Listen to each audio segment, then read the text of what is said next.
The year 2026 is coming. We have, well, most probably lived a rather good and fulfilling life, all things carefully considered, if we are still truly alive and thriving in this present life.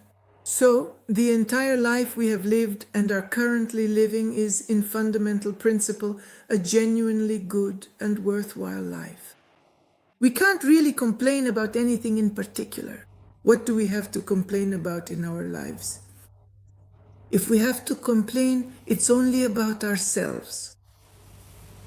Each of us had time to make something of our life. But each of us spent our time the way we wanted, for the most part, wasted. Our schools, our school lessons, they don't give us an awareness of ourselves in life. They simply do not give us the absolutely right, let's truly say the fundamentally right and proper foundation in our lives. In other words, they don't help us get on our feet properly, because the history we rely on doesn't exist. It's false. Physics is also completely imperfect, and not what we need, and even more so with mathematics. Yes, the relationships between people are one thing, but what is preached is something else. They preach tolerance, yes, tolerance for all the bad and vile things around us, for people who are like beasts, who are artificially created. This is our life. We need to understand this. And if when you had the beginnings of a good life, when you were given your life, you didn't take advantage of it, you couldn't, then in that case, you have only yourself to blame. You couldn't do it, you didn't have enough sense. You wanted filth, you wanted to dive into something. You wanted to plunge into something, well, let's say something that shouldn't be accessible, right, to an ordinary person. Into the filth itself. It happens. It happens to many people I've met in this life. Now they come to me for help. I try to help. But after all, it was their own decision to dive into the filth. The filth that is now bearing its fruit, its results. So when you think, oh, how lucky, I met someone there.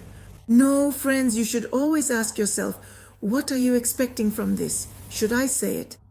No, we don't say anything. We weren't even taught to think about it. We were taught to grab, to steal. To snatch someone else's man right off the street, right?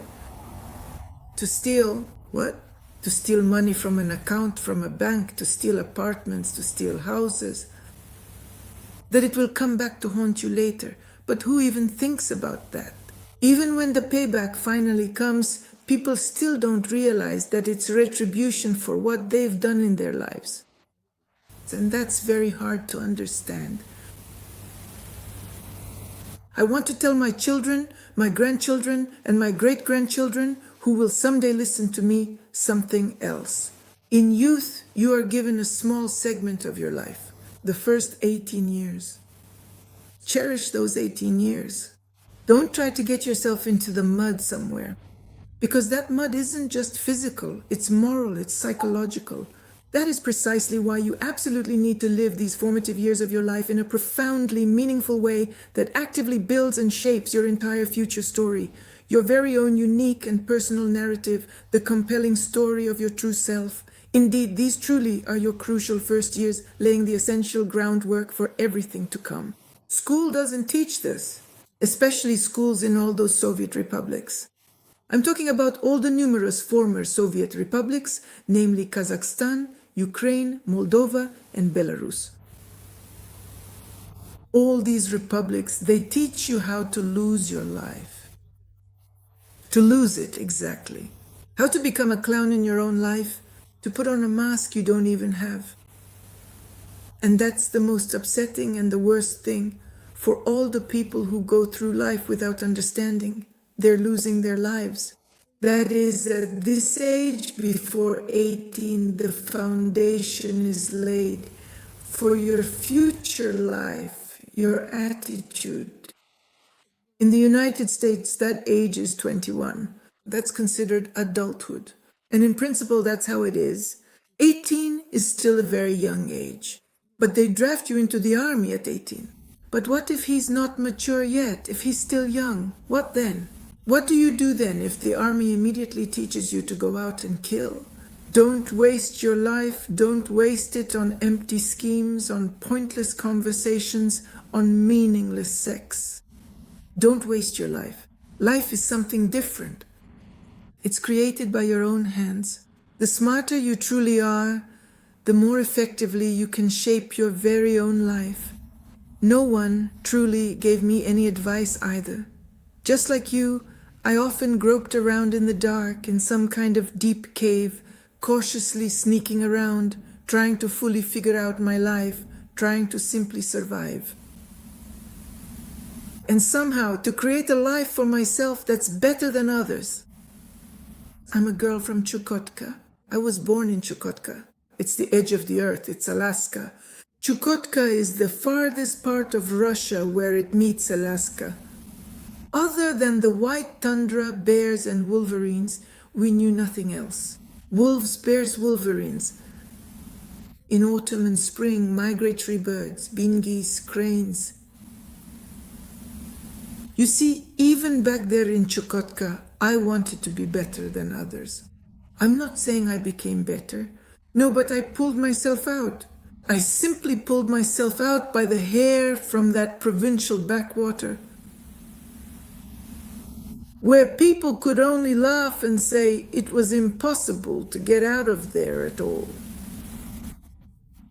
I set the goal.